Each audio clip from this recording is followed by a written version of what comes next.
Pessoal, o Thiago Reis tá atacando o Satoshi Nakamoto, o Bitcoin aí, né? E o que acontece é que os seguidores estão pedindo a minha opinião sobre isso aí. Então eu vou dar a minha opinião aqui, tá? Primeiro de tudo, eu quero dizer que eu gosto muito do Thiago Reis, né? A gente tem uma visão de investimentos muito alinhada quanto à bolsa de valores, né? O meu patrimônio está principalmente em ações e fundos imobiliários e com foco em investimentos em longo prazo, dividendos, bem alinhado com o que o Thiago também ensina, tá? Então eu gosto muito dele como profissional pela visão de investimentos que tem em relação à bolsa de valores, né? Agora, uma coisa não elimina a outra, tá? Não é porque eu adoro investir em ações e a maior parte da minha carteira está nesse tipo de ativo que eu considero que o Bitcoin não presta. Inclusive, eu tenho uma parte de Bitcoin na minha carteira. Agora, aquilo que eu sempre falo para vocês aqui, você pode investir em qualquer coisa desde que você não perca o foco e que você saiba fazer gestão de risco. Então eu considero o Bitcoin como, por enquanto, eu considero uma moeda extremamente arriscada. Por quê? Porque é um projeto que ainda não está muito concretizado. Por isso, eu deixo entre 1 e 2% da minha carteira, no máximo 2 em Bitcoin. Eu já vejo gente aí investindo 50% em Bitcoin. Eu acho loucura e para mim realmente não faz nenhum sentido. Agora, 2% em Bitcoin, se der tudo errado esse negócio, cá para nós, eu não vou quebrar por conta de 2% do meu patrimônio, porque os outros 98% continuam lá trabalhando, beleza? Agora, o que acontece? Vamos falar um pouco sobre a crítica, né, do Thiago. O Thiago, ele tá dizendo que, primeiro, ele chama Bitcoin tudo de pirâmide, então eu vejo que não é por aí, né?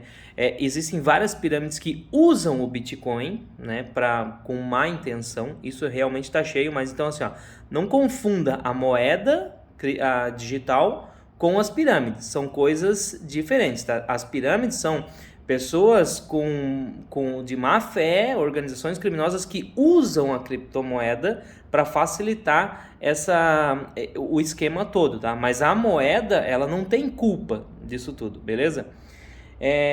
Outra coisa, ele está dizendo que o Satoshi Nakamoto, que foi o criador, né, do Bitcoin e tal, que ninguém sabe se é uma pessoa só, se é um grupo, é um mistério isso. Ele disse que o cara é um gênio, porque o cara criou e tá, até hoje ele só vendeu. Então ele criou uma coisa e só vendeu. Agora, cara, eu acho que isso aí não faz sentido nenhum, isso que o Thiago falou, né? Então, se o Thiago até quiser vir comentar aqui, dar uma resposta porque ele falou isso, mas eu vejo que não faz sentido nenhum. Pelo seguinte, cara, o princípio básico de valorização do Bitcoin é oferta e demanda. É uma moeda que é diferente de uma empresa. Uma empresa, a gente paga lá na Bolsa de Valores, preço de estimação, o que ela vale pelos resultados que ela entrega, certo? Agora, o Bitcoin não tem um lastro por trás assim. Simplesmente o preço do Bitcoin é baseado em oferta e demanda. Quanto mais pessoas querendo comprar, mais o preço vai subir. Mais pessoas querendo vender, mais o preço vai cair. Precisa de liquidez, de circulação e precisa que a moeda seja cada vez mais usada para que a demanda aumente e ele se valorize. Por que eu estou falando isso? Porque faz parte da estratégia do Bitcoin a oferta e demanda. Então imagina, eu crio aqui uma moeda, pessoal, o negócio é o seguinte, criei aqui uma moeda digital que é fenomenal, pode ser usada no mundo inteiro, mas eu quero ficar com todas elas só para mim. Se o Satoshi Nakamoto falasse isso, você acha que o Bitcoin daria certo? Não ia dar certo. Como assim? Uma moeda que vai ficar usada no mundo inteiro, mas eu quero ter só para mim.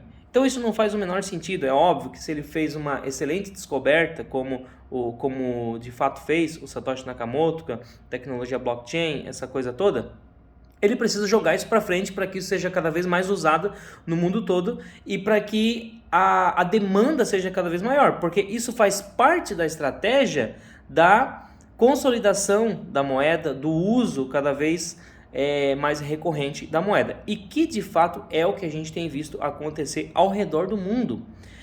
O Bitcoin está cada vez sendo mais usado, tem países adotando já como moeda. A nossa Receita Federal já exige que seja feita a declaração.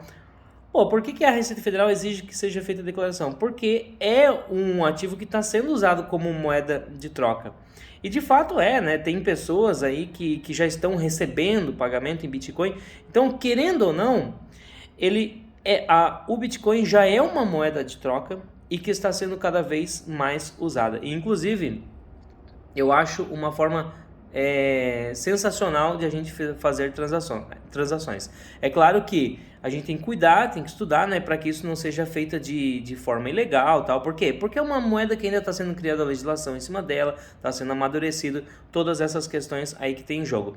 Agora, eu não vejo não que o Satoshi Nakamoto é um gênio porque criou a moeda, porque convenceu todo mundo que é bom e está vendendo para todo mundo. Não, eu vejo que sim, isso faz parte da estratégia para a moeda dar certo e isso não tira a credibilidade da moeda, a qualidade da moeda e tudo que de bom que ela pode nos trazer. Agora, isso tudo eu vejo que está acontecendo agora porque o Bitcoin está amadurecendo, está começando a cair na boca da galera, as pessoas estão começando a conhecer a moeda no Brasil e no mundo, tá? Então é normal que isso tudo aconteça até que amadureça de fato, se consolide e comece a ser cada vez mais usada. O que eu estou percebendo aqui, eu não vou nem dizer para vocês o que eu acho do Bitcoin, se ela vai ser usada como uma moeda de troca lá na frente ou se não vai. O que eu estou vendo acontecer e que é o motivo de eu ter uma parte da minha carteira em Bitcoin, 1 ou 2%, é a tendência dessa moeda. Cada vez mais eu estou vendo a moeda ser usada. Cada vez mais países estão usando, mais pessoas estão usando, cada vez mais as transações com Bitcoin estão sendo comum, não só com o viés do investimento da especulação, mas como moeda de transação mesmo. Então, vendo esse movimento todo acontecer, eu consigo enxergar que se a coisa não parar por aí, ela vai ser usada como uma moeda de troca, como uma opção, talvez, né, para as moedas oficiais do país cada vez mais daqui para frente. Essa é a tendência que a gente está vendo.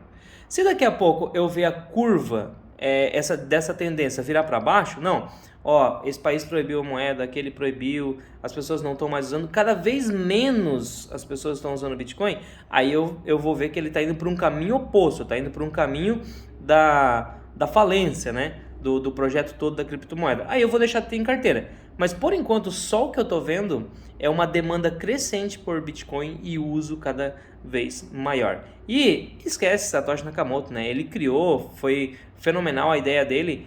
E cara, agora já está em outro patamar, a moeda já está sendo usada no mundo todo e não pertence mais ao Satoshi Nakamoto. Porque as pessoas que compram e vendem, negociam e usam como meio de transação, muitas vezes nem sabem quem é Satoshi Nakamoto, não sabem nem direito a história do Bitcoin. Então essa é a minha opinião sobre essa questão toda aí.